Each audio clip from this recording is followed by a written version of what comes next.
Here are 5 things that are likely keeping you stuck. Here are things that you're likely doing unintentionally, but you've been told, you've seen, you've heard that are likely keeping your sciatica, your low back pain, from healing as quickly as what could be happening. Hi, I'm Chris, your herniated disc expert, and so I am the creator of the online herniated disc fix program and course. So I help people with this type of injury, right? So it's either lumbar, low back, with disc sciatica down the leg, or like neck and arm pain down the arm.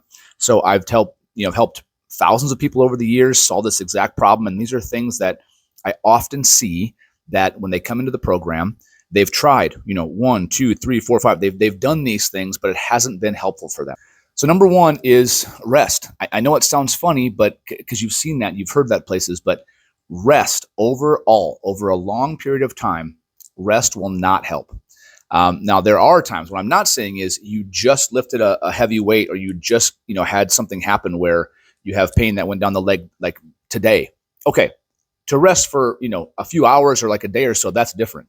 What I'm saying is long-term rest, weeks, months, overall will not, help your pain. In fact, evidence is showing that long-term rest makes the pain last longer. It doesn't help.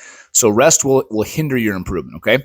That's number 1. Number 2 is stretching in the wrong direction. So you're going to say, okay, stretching, well, you just told me, not to rest, so then I'm going to stretch, but it depends. So there are lots of movements that you could do, right? You've seen, all the YouTube videos, you've gotten all the packet of exercises that have all these stretches. But what happens is people often have flexion intolerance type movements, meaning like it hurts to bend and sit. So I don't like bending and sitting. So what are the movements they have me do, at home with the physio? A lot more bending and sitting. So the ones that likely hurt you worse, right? So I already don't like to sit. I don't like bending. It's hard to rise out of the chair. So what do they have me doing? Bending forward, right? Flexing, bringing the knees to the chest. Those things are just more versions of flexion. It's more of what already makes you worse. So stretching in the right direction is what matters. Also, we can think about what's the one thing that we probably know is going on, right? We have some kind of herniated or bulged disc that's putting, sticking out there. It's putting pressure, right? So this piece of disc out here is putting pressure on that yellow nerve root. So nerves don't like a couple things. They don't like an inflammatory process. They don't like chemical, like irritating them. They don't like compression, which is that disc, but they also don't like tension. When you bend forward and you feel that symptom in your leg and you're trying to stretch that tight hamstring or that tight calf, all you're doing is tugging on an already irritated nerve root, and nerves don't like that. It not only doesn't help, it might give you maybe temporary benefit, but it long-term actually makes things a lot worse. Okay, number 3 is you protect your spine too much, right? So that things kind of hurt certain positions. It's kind of along the same lines as the rest. I mean, rest, I'm talking like you're not moving at all.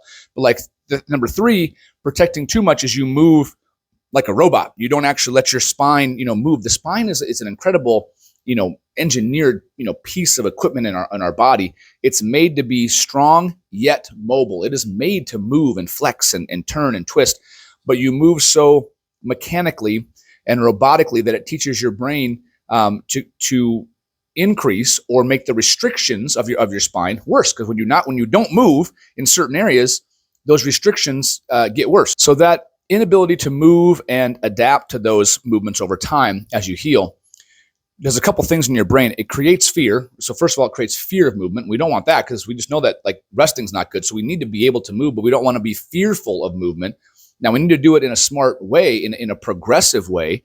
So we have to have a plan in order to get there, but it can also make us falsely believe that our spine is weak, right? We can't return to some of our activities. Oh, I should never go back and play, basketball again or tennis, or go back to the weight room and lift weights again, never squat again, never deadlift again.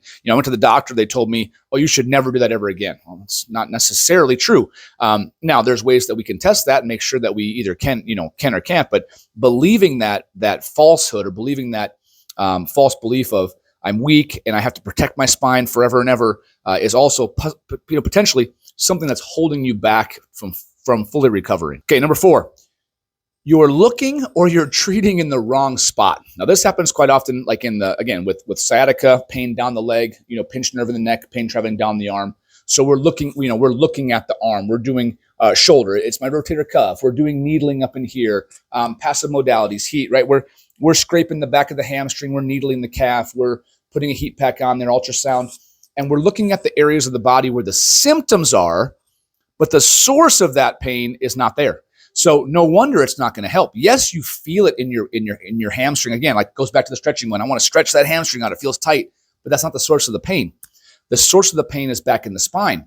So by stretching the calf, by stretching the hamstring, by doing certain things, with the passive modalities of heat and ice and e-stim and needling and all those things, we're not going to get to the source of the problem. That's likely another thing that's holding you back.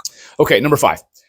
This one, it's going to sound fun. It's going to sound strange, but 5 is you're doing core exercises, right? So first of all, you're thinking, wait a minute, we've always been told you have to strengthen your core. You have to strengthen your core.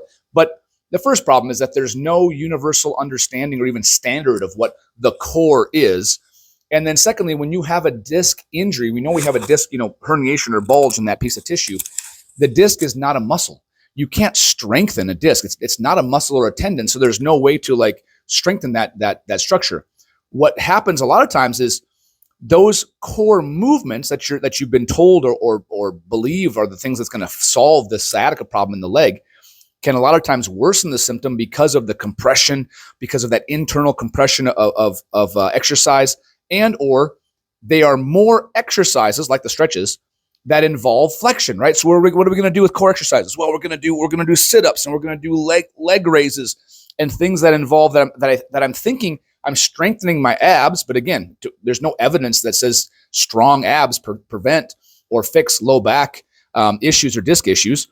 People of all sizes, genders, fitness levels, people who are weak, people who are very strong, get disc injuries. If that were true, Olympians, football players, basketball players, your high-level athletes wouldn't get disc injuries. They do. So it has nothing to do with that.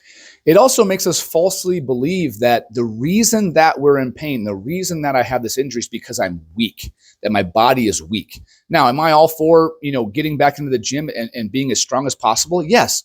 But telling yourself all the time that, the reason I'm in pain is because I have a weak core, there just is no evidence to support that.